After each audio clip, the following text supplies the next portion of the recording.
Hello and welcome to our session on how some of the world's top cities fare for working women. I'm Ruth David, Bloomberg's Deputy London Bureau Chief and Senior Reporter. Joining me is Rosalia Vazquez, who's Econometrician and Wage Specialist at the International Labour Organization. Rosalia, thank you so much for chatting with us. I would like to start with one of the problems that we found in ranking some of these top cities was the absence of good data. Data is something you are very, very familiar with. You also highlighted in our conversations that sometimes the data does not capture all the facts, like with our cities of Singapore, Dubai, and Hong Kong. Could you talk a little bit about what you have seen on the treatment of women in these cities? So thank you very much for having me here. Yes, that is the case. You asked two questions. Let me see if I can answer the first one. Data usually is, when we say data is labor force surveys, usually are representative of the population. And if labor force surveys are done in a way that they capture the working population, then we will have a good representation of the whole wage distribution, and therefore be able to estimate gender pay gaps or gender inequality in general. But sometimes, in some countries, particularly in city-states, the ones that you've mentioned, the labor force is not necessarily going to be fully captured by this type of surveys because, for example, they usually may target households in the population, but these are households that are registered, and the households may not necessarily provide data on those people who work for them, for example, domestic workers.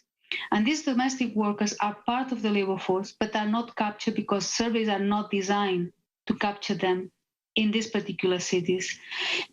In the rest of the world, that may also happen.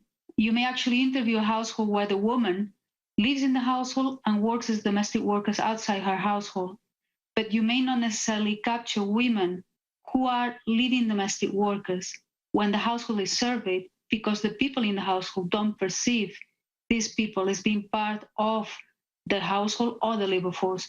So sometimes what you find is that women who are more likely than men to be at the low end of the wage distribution, you actually don't necessarily capture them because they are working in sectors that labor force surveys don't necessarily have a good representation of these sectors.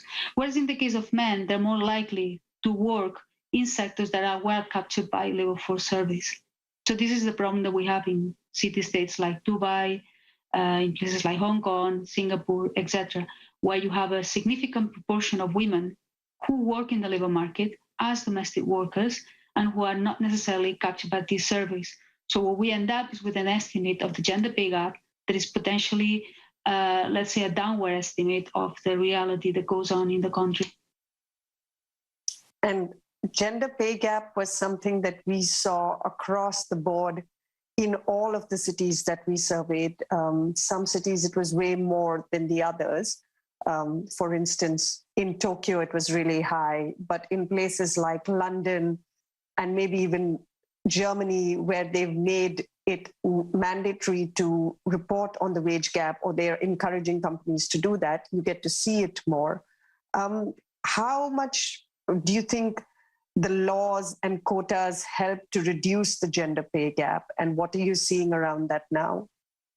Okay, so at the moment, what we have estimated at the International Labour Organization is that the gender pay gap across the world, on a weighted average, taking into account the size of countries, is about 20%. Now, that was a pre-COVID estimate, so we don't know exactly what's going on now and how it will have changed after the COVID pandemic.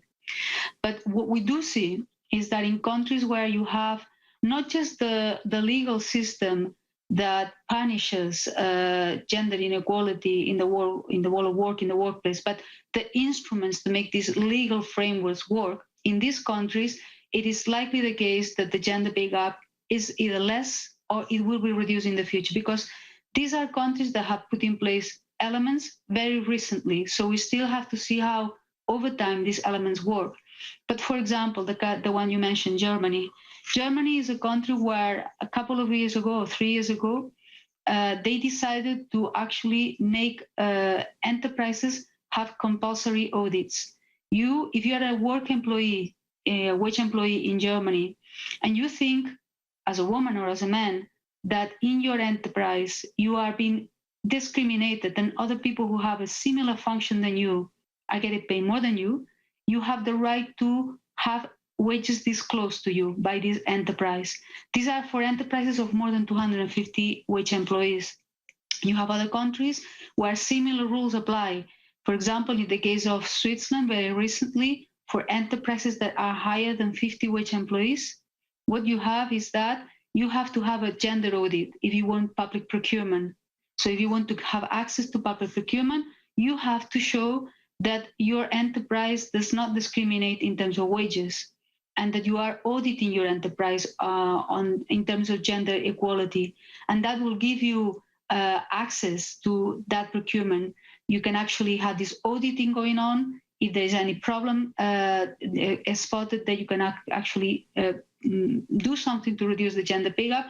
And that actually will potentially have an impact. What is the impact? We don't know yet, because we need a few years for us to collect data and to see how the impact of this legal system has actually changed. Then what we also observe is that in countries where you have effective minimum wages, that's what goes on at the low end of the wage distribution, that there is a legal floor, then, and of course this works, it means that there is compliance with the minimum wage system, then the gender pay gap is much lower at the low end. And it is at the low end where you have a significant fraction of women working in the labor market. So in these countries, the wage gap is usually something that is defined at the upper end, where there is far more discretionary wage determination processes going on. And are the cities, in your experience, usually a reflection of the countries? Because in a lot of the data that we've used country data as the cities being represented there. Is that what you have found as well?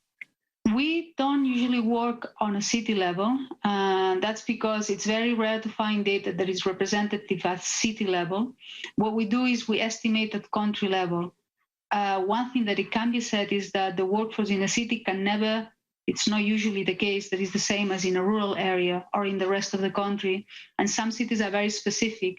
You concentrate a significant amount of people who are in the labor market as wage employees, whereas in rural areas, you may have more on-account workers, more informality, particularly in low and middle-income countries.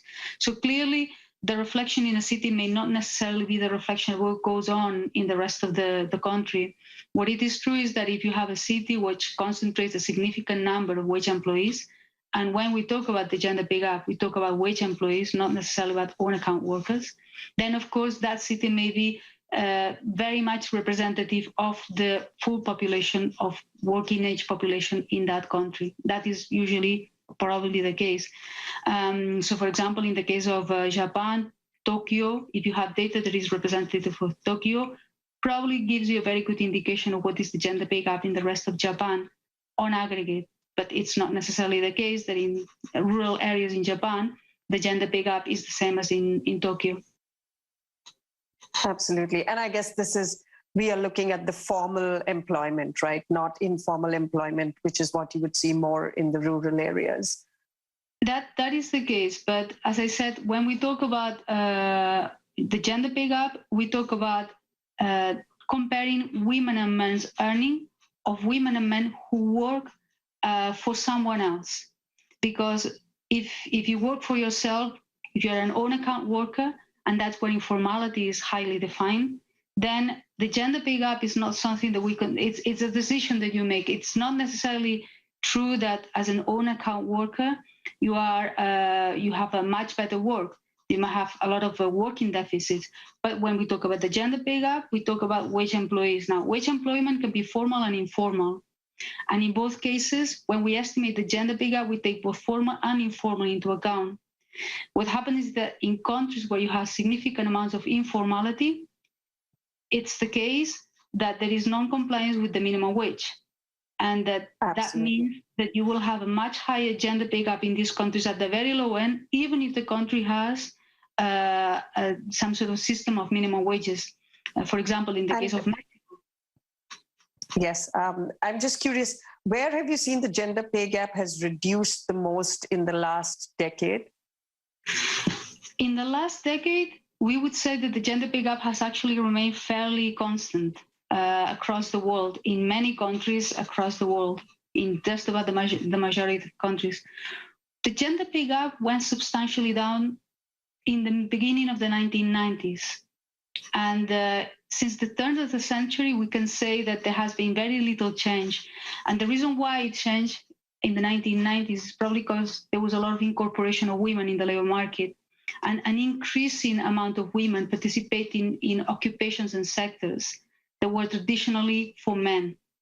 But then what happened is that we arrived at the global financial crisis, which had a much bigger impact among men, because it was a crisis that impacted on sectors like trade, sectors like construction, transportation, banking. And this is where men are more likely to occupy in terms of wage employment, and less in terms of women. Now we have arrived at the COVID pandemic, and the COVID pandemic has impacted more on women rather than men, because women occupy more type of jobs in things like hotels, accommodation, more that kind of presential jobs that you have women, where you have women who are far more likely to participate.